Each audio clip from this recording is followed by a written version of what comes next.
قوم لوط جنہوں نے دنیا میں سب سے پہلے ہم جنس پرستی کی ابتدا کی۔ قوم لوط کی طرف شیطان نے کس عورت کو بھیجا تھا اور اس عورت نے ایسا کیا کیا جس سے قوم لوط کی عورتیں بھی ایک نئے گناہ میں مبتلا ہو گئیں۔ لکیس کون تھی اور اس نے قوم لوط کی عورتوں کو کیا سکھایا تھا؟ شیطان اللہ کا نافرمان اور بنی آدم کا سب سے بڑا دشمن ہے، جو مختلف طریقوں سے لوگوں کو دھوکے اور فریب میں مبتلا کرتا رہتا ہے اور انہیں ورگلاتا ہے۔ قرآن و حدیث کے مطالعے سے پتہ چلتا ہے کہ شیطان صرف ایک مخلوق نہیں ہے بلکہ ابلیس کی ایک پوری نسل ہے اور اس کی بے شمار اولادیں ہیں۔ قرآن مجید میں شیطانی ذریت کا ذکر ملتا ہے جو شیطان کے چیلے اور اس کے کاموں میں اس کے مددگار ہیں۔ بیان کیا جاتا ہے کہ شیطان کی کئی اولادیں ہیں جن میں ولہان نماز اور عبادات میں وسوسے ڈالتا ہے، مستوت لوگوں میں افواہ پھیلاتا ہے، واسم گھروں میں لڑائیاں کرواتا ہے اور مرہ گانے بجانے کے گناہ کو عام کرتا ہے۔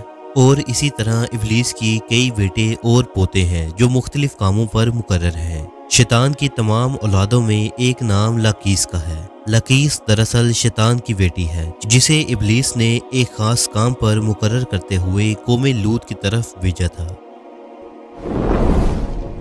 قوم لوط دراصل تاریخ کی ایک طاقتور اور مالدار قوم تھی جو اردون کے علاقے میں آباد تھی۔ یہاں ہرے بھرے میدان، سرسبز و شاداب وادیاں تھیں جن میں سدوم اور عمورہ کے نام سے دو علاقے آباد تھے۔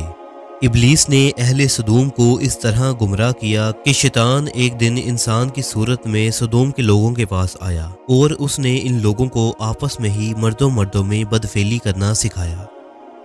ان لوگوں کو یہ برا عمل بہت پسند آیا، لہٰذا یہ لوگ آہستہ آہستہ اس عمل کے عادی بن گئے اور وہ روزانہ بدفعلی کرنے لگے، یہاں تک کہ اگر کوئی مسافر سدوم کے علاقے سے گزرتا تو یہ لوگ ان مسافر مردوں کو بھی پکڑ لیتے اور انہیں اپنا شکار بنا لیتے۔ وقت گزرنے کے ساتھ ساتھ یہ لوگ اس گمراہی کے گڈھے میں گرتے چلے گئے اور یہ لوگ عورتوں کے بجائے مردوں اور لڑکوں سے زنا کرنے لگے اور عورتوں کی طرف انہیں کوئی رغبت نہ رہی اور کھلے عام اس عمل کو شہر کے چوک اور چوراہوں پر کیا جاتا تھا۔ ان کی ہر محفل میں مردوں کا رقص اور ان کے ساتھ عیاشی اور زنا کرنا ان کا دستور بن چکا تھا۔ اللہ نے ان کی طرف اپنے بندے اور نبی حضرت لوط علیہ السلام کو بھیجا جنہوں نے اہل سدوم کو اس گندے عمل سے توبہ کرنے کو کہا اور فرمایا، کیا تم لوگ وہ بے حیائی کرتے ہو جو تم سے پہلے اس زمین پر کسی نے نہیں کیا ہے؟ تم مردوں کے پاس جا کر اپنی خواہش پوری کرتے ہو اور اپنی عورتوں کو چھوڑ دیتے ہو، تم لوگ حد سے آگے گزر چکے ہو۔ لیکن قوم لوط پر ان نصیحت کا کوئی اثر نہ ہوا بلکہ وہ الٹا لوط علیہ السلام کے خلاف ہو گئے اور انہیں مجبور کرنے لگے کہ اگر تم اتنے ہی نیک اور پاک ہو تو اس بستی سے نکل جاؤ۔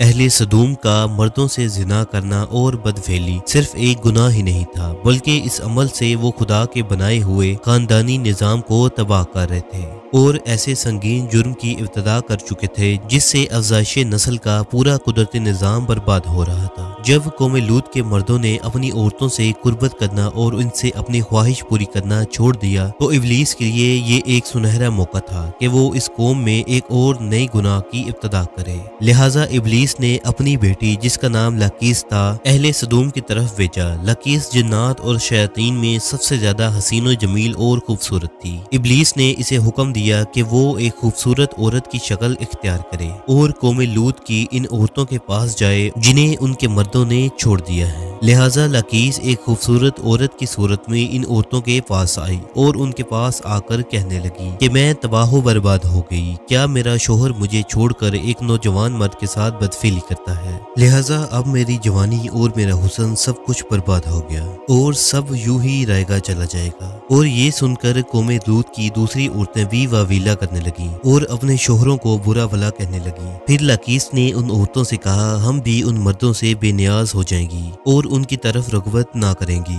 جس طرح وہ ہم سے بے نیاز ہو چکے ہیں۔